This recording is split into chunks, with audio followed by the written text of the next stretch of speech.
मैं आपके साथ आशुतोष चतुर्वेदी। किसी भी राज्य की सबसे बड़ी ताकत उसकी युवा आबादी होती है, लेकिन जब वही युवा सड़कों पर उतर आए तो समझना मुश्किल नहीं कि सिस्टम में खराबी कितनी गहरी है। रांची इस वक्त एक अजीब सी बेबसी और तनाव की गवाह बन रही है। एक तरफ छात्र नेता देवेंद्र नाथ महतो पिछले 12 दिनों से भूख हड़ताल पर हैं और दूसरी तरफ 16 अगस्त को मुख्यमंत्री आवास के घेराव की उड़ती अफवाहों के बीच रांची प्रशासन ने पूरे इलाके को छावनी में तब्दील कर दिया है। सवाल अपनी जगह कायम है, अगर सरकार सीधे संवाद नहीं करेगी तो ये आंदोलन खत्म कैसे होगा?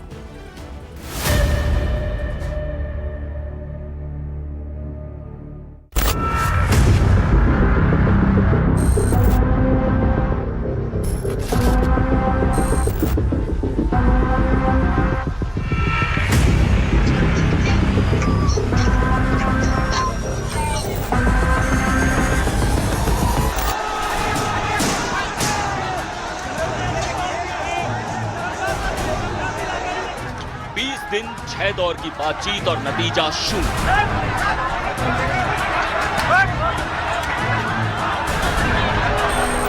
एक तरफ अस्पताल के बेड पर जिंदगी और सिस्टम से जूझते छात्र, तो दूसरी तरफ 15 अगस्त के जश्न से ठीक पहले बैरिकेड्स के पहरे में घिरी रांची। सवाल है आंदोलन में आगे क्या होने वाला है? छात्रों का अगला प्लान ऑफ एक्शन क्या है?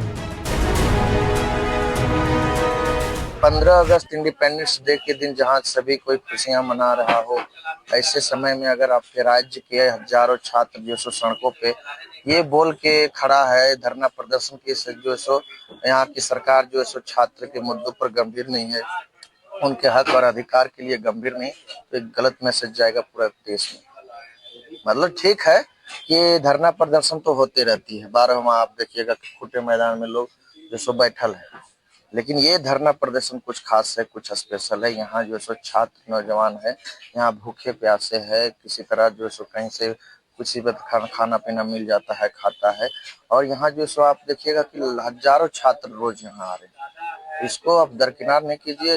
हर रोज जो सो आपका जो सो नेशनल मीडिया, आप जैसे मीडिया जो सो तमाम मीडिया बंधु इसको कवर कर रही है, तो राज्य का एक जो सो छवि खराब हो रहा है। माननीय मुख्यमंत्री जी का भी छवि खराब हो रहा है।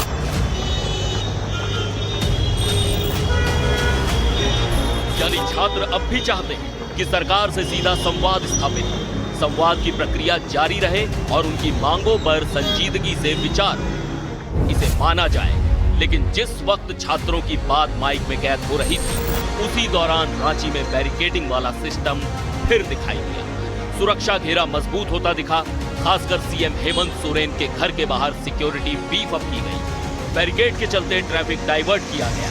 पुलिस ने बताया कि 15 अगस्त को लेकर तैयारी कर रहे हैं। 15 दिवस समारोह का जो ये राज्य स्तरीय जो यहाँ पर फंक्शन होगा, और उसके लिए हम लोग सभी पुलिस बल जितने भी हैं सभी मौजूद रहेंगे और सभी मुस्तैद रहेंगे। अभी हम लोग के द्वारा ज्वाइंट एक ब्रीफिंग भी की जाने वाली है। मुझे उम्मीद है कि अच्छे से ये समारोह हो जाएगा। सर, ये छात्रों का जो आंदोलन चल रहा है, उसको लेकर सीएम आवास की सुरक्षा बैरिकेडिंग भी की है जगह जगह। ये नॉर्मल एक प्रिकॉशनरी मेजर है, इसमें कोई ऐसी गंभीर बात नहीं है। पुलिस प्रशासन इसे नॉर्मल बंदोबस्त बता रहा है, लेकिन क्या वाकई ऐसा है? क्योंकि इस तरह की बातें सामने आई कि छात्र 10 अगस्त वाली विधानसभा चलो की कॉल के बाद लास्ट रिजॉर्ट के तौर पर सीएम सोरेन के आवास का घेराव कर सकते हैं। तो क्या ये तैयारी इस बारे में है? क्या छात्रों ने फाइनल फैसला ले लिया या प्लान कुछ और है? अभी तक इस प्रकार का कोई भी ऑफिशियल अनाउंसमेंट हम लोगों के साथ नहीं है, या अगर कोई खबर फैलाई जा रही है तो बिल्कुल भ्रामक है। हम जो ऑफिशियल जो हमारा जेपीएससी जैसे रिफॉर्म मंच है, इसके द्वारा अभी तक ऐसा कोई कॉल नहीं लिया गया। अब इस संदर्भ में हम लोगों के पास तो कोई जानकारी है नहीं, लेकिन हम लोगों का स्टांस बिल्कुल क्लियर है। अभी हमारी ऐसी कोई घोषणा नहीं है। बिना आग धुआं नहीं निकलता। छात्र कह रहे हैं कि वो सीएम हाउस का घेराव नहीं करने वाले, लेकिन सिक्योरिटी तो टाइट हो गई। तो क्या राज्य सरकार को कोई इनपुट मिला है? 16 अगस्त को कुछ बड़ा होने वाला है। वैसे बात सिर्फ एक पेपर लीक की नहीं, बात पूरे सिस्टम में दीमक की तरह फैले भ्रष्टाचार की है। यही वजह है कि जेपीएससी जेएसएससी सुधार मंच के बैनर तले झारखंड का युवा पीछे हटने को तैयार नहीं है। सीबीआई जांच कीजिए, बेहतर झारखंड विकास के लिए। देखिए, छात्र आक्रोशित है, जहां तहां छात्र बोल रहे हैं, लेकिन हम लोग अभी इंतजार कर रहे हैं माननीय मुख्यमंत्री जी का, झारखंड सरकार का, कि हमारी पक्ष में जो है सो हमारी जो भी मांग है उस पर गंभीर पे जरूर हम लोग से बहुत जल्द वो वार्ता करेंगे।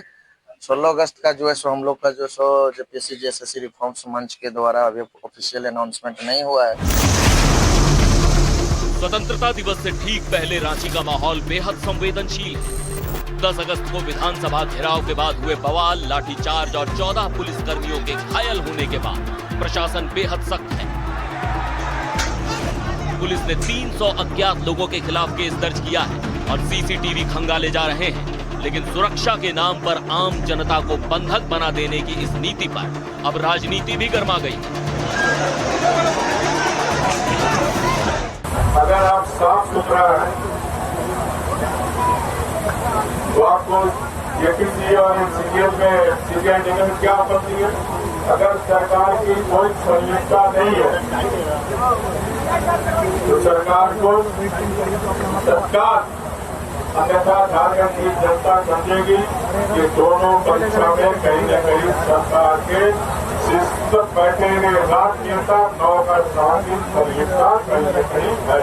हठधर्मिता नहीं लानी होगी। सरकार भी झुकने को तैयार है, झुकी भी, कई एक मांगे मान ली गई। थोड़ा 2 कदम आप भी चलिए, इस राज्य की बेहतरी के लिए कुछ कदम उठाइए। आप पर बहुत जवाबदेही है। आज जेन जी जनरेशन, जिनके लोग आज आंदोलित हैं, क्या कुछ हो रहा है देश में, वो लोग भी अनभिज्ञ थोड़े ही हैं। इस आंदोलन का सबसे भावुक और संवेदनशील पहलू है अस्पताल के बेड पर जारी संघर्ष।